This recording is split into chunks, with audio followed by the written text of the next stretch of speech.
그렇죠. 동남아시아에 전달된 그 이슬람들은 목공예라든지 바티공예 등을 주로 남겼는데요. 저희 그들의 기원지인 중동 지역으로 가면 이렇게 전혀 다른 또 공예품들이 보입니다. 황동으로 만들어진 이 동글동글한 원반들은 무엇일까요? 자, 이것들을 다 모으면요, 이 밑에 보이는 아스트롤랍, 천문시계가 됩니다. 이 하늘에 대고 별을 관측해서요, 시간과 위치를 지금 파악했다고 하는데요. 이 아스트롤라브는 기원전 2세기경에 고대 그리스 로마 지역에서 최초로 만들어졌다고 하고요. 9세기경에 이 아랍 국가들에서 좀 더 정교하게 개발이 되었습니다. 현존하는 최고의 아스트롤라브 천문시계는 11세기경에 제작이 된 건데요. 아스트롤라브 관련해서 흥미로운 이야기가 있어요. 2세기경, 기원 후 2세기경 그리스 로마 학자 프톨레미라는 사람이 있었습니다. 이 사람이 이 둥그란 구 모양을 손에 쥐고 가고 있었어요. 지구본이죠. 그 낙타를 타고 가다가 실수로 떨어뜨렸는데 그만 이 낙타가 밟아서 납작해진 겁니다. 그때 이 프톨레미가 깨달았다고 해요. 아하, 이렇게 하면 3D의 세계를 2D의 세계로 옮길 수 있겠구나. 예, 천재죠. 그는 천문학에 많은 족적을 남겼습니다. 그리고 또 하나 아스트롤라브 천문시계에 관련된 흥미로운 이야기는요, 바로 우리나라에 있습니다. 아시아에서도 제작이 되었어요. 그래서 아시아에서 최초로 제작된 것으로 기록에 남아있는 것이 현재 18세기에 제작이 된 것이고요. 오랫동안 일본에 감춰져 있다가 2002년에 세상에 빛을 봤는데요. 바로 조선시대 실학자 유금 선생님이 제작하신 아스트롤라브입니다. 현재 한국으로 반환이 돼서 한국의 실학박물관이라는 곳에 전시가 되어 있다고 해요. 그래서 꼭 한국에 방문하시면 실학박물관에 가셔서 아시아 최초의 아스트롤라브, 한국 유학자 유금 선생님의 아스트롤라브 천문시계를 꼭 보시기를 바라겠습니다. 자, 여러분 혹시 지혜의 집이라고 들어보셨습니까? 뭐 은혜의 집 같은 고아원 아니고요. House of Wisdom, 지혜의 집이라는 용어가 있는데 저는 이렇게 아스트롤라브를 비롯해서 많은 학문적 성과를 이룩한 그 무슬림의 얘기를 좀 해보자고 해요. 지금 이 왼쪽에 보이는 것은요, 그리스 의사였던 디오스코리데스가 남긴 약물학적 식물에 관한 책의 일부예요. 그리고 오른쪽은 이 무슬림 학자였던 만수르라는 사람의 해박 책의 일부분입니다. 자, 이것들은 모두 이 무슬림들의 유산인데요. 무하마드는 종교를 전파하기 위해서 국력을 키웠어요. 그리고 이후에 후계자들은 종교적 그 지도자일 뿐만 아니라 정치적인 지도자였습니다. 그들은 칼리프라고 불렸어요. 특히 8세기에서 10세기에 있었던 아바스 왕조, 이슬람 왕국의 황금기라고 불리는 이 아바스의 왕국의 칼리프들은 굉장히 신경 쓴 분야가 있었습니다. 바로 이 하우스 오브 위즈덤, 지혜의 집을 바그다드에 지어서 도서관 내지 학교로 사용을 하면서 수많은 학자들을 배출합니다.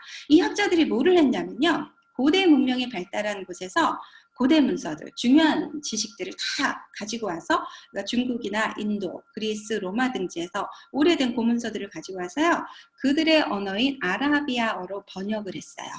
예, 그래서 지금 현재 우리가 고대 그리스 로마의 그 의학 지식이라고 알고 있는 것 중에 그 상당 부분이 원본은 소실되고요, 그걸 아라비아어나 페르시아어로 이렇게 번역한 그 부분만 남아있는 경우가 상당히 많습니다.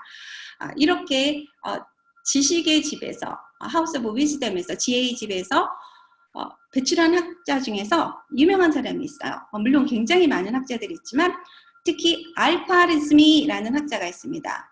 여러분 학교 다닐 때 방정식 배우셨습니까?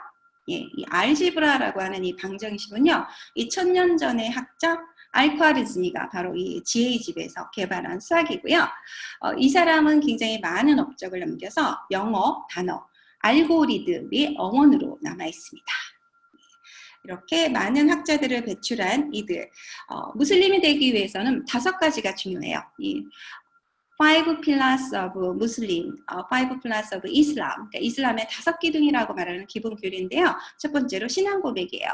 알라는 유일의 신이고 알라 이외에 다른 신은 없다. 그리고 선지자 무하마드는 알라가 보내신 선지자다라고 공공연하게 그 신앙 고백을 해야 되고요. 두 번째는 하루 5번 기도를 합니다. 네, 해가 진 후, 달이 뜬 후, 그리고 새벽이 지난 후, 그리고 해가 하늘 꼭대기에 있을 때, 그리고 또 오후에 이렇게 5번 기도를 하고요. 그리고 이들은 수입이 아니라 자산의 한 33.5% 정도를 기부를 합니다. 기부 문화가 기본이고요. 그리고 또 이들은 단식, 라마단 아시죠? 예, 라마단 기간 동안, 그들의 이슬람 달력 중에서 라마단 기간 동안 한 달 동안 해가 떠 있는 동안은 음식을 섭취하지 않아요. 이렇게 단식이나 금식을 하는 것. 그리고 또 마지막 하나 중요한 교리가 일생에 한 번은 꼭 메카로, 그들의 성지로 성지 순례를 가야 합니다. 이렇게 5가지 그들의 기본 교리가 있는데요. 이 두 번째 말씀드린 기도에 관련된 유물이에요. 자, 이것은 기도 차트입니다. 이 기도 차트는요, 1995년까지 싱가포르 풍골제국에서 사용되던 것이에요. 해가 뜨는 시간이 매일 달랐기 때문에요, 정확하게 기도를 드리기 위해서 이렇게 시계 모양이 있습니다. 그런데 왜 시계가 6개일까요? 바로 라마단 특별 기도를 위해서예요. 자, 이제 단식해야 돼 라고 알려주는 시간을 또 표시를 한 것이죠. 그래서 하루 5번의 기도를 이렇게 칼럼에 이렇게 적었는데요. 몇 개의 칼럼이죠? 칼럼은 7개가 있네요.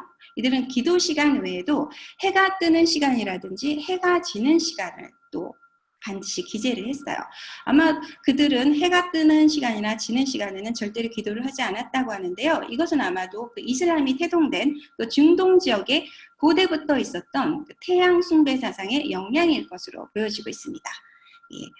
이들은 신앙심은 굉장히 투철해서요. 코란의 영향력도 어마무시했는데요. 여기서 보여드릴 게 바로 이 셔츠예요. 이 셔츠 가만히 보시면 꼬물꼬물꼬물 글씨가 이렇게 또 보이시죠? 이 아라비아 서예로 이 셔츠의 앞가디에 빽빽하게 코란 한 권이 다 들어가 있습니다. 예, 코란 114장의 내용이 모두 이 셔츠에 들어가 있어요. 정말 많은 시간을 들여서 공을 들여서 제작한 셔츠일 텐데요. 왜 그랬을까요? 이 셔츠는 무굴 제국에서 제작한 것입니다. 전투 시에 갑옷 안에 입으면요, 나를 향해서 날아오는 총알도 나를 피해가 라는 믿음이 있었다고 해요. 그리고 또 코란의 내용에 따르면 이런 주술적인 셔츠를 아픈 사람이 입으면 그 병이 나았다라고까지 합니다. 그래서 이들은 이렇게 주술적인 코란을 새긴 이 셔츠를 많이 유물로 남기고 있습니다. 자, 그러면 잠깐 퀴즈가 또 다시 돌아왔습니다, 여러분. 자, 무슬림의 5기둥 중에 기도는 하루에 몇 번 해야 하나요? 다 아시겠지만, 자, 1번이다, 5번이다. 하고 싶은 만큼 하면 되지 않을까? 안 해도 된다. 답은 뭐라고 생각하시는지 이 채팅창에 좀 써주시겠어요? 예, 맞아요. 답은 이 무슬림들은 하루에 5번 기도를 했어요.